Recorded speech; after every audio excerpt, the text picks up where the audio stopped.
चुम्मा चिखा के तर गइलू पांडे जी के चुम्मा चिखा के।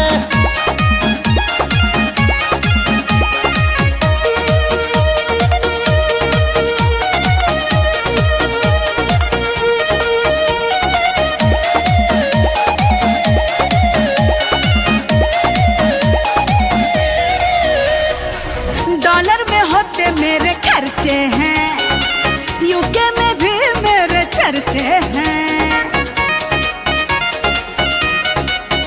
हाँ, डॉलर में होते मेरे खर्चे हैं, यूके में भी मेरे चर्चे हैं। फूल गेना से कमल के फूल भइलू, बोला कितना से काका वसूल कइलू।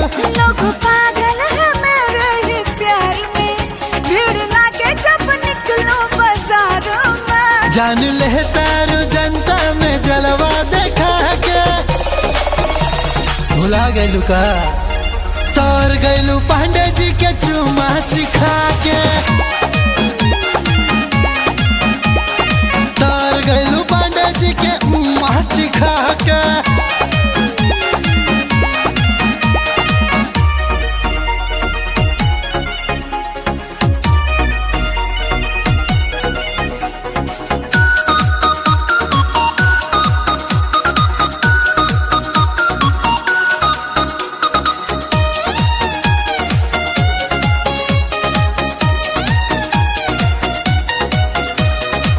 नखरे मेरे थोड़े ज्यादा हैं, आपका क्या इरादा है?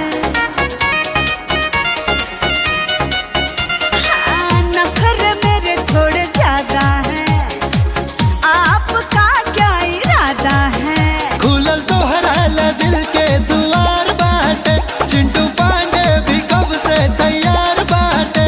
अब ऐसे न टाइम गवाओ, जल्दी टोली बारात लेके आओ। भेजल विधाता कौन जादू सिखा के समझ में आया। तर गइलू पांडे जी के चुम्मा चिखा के।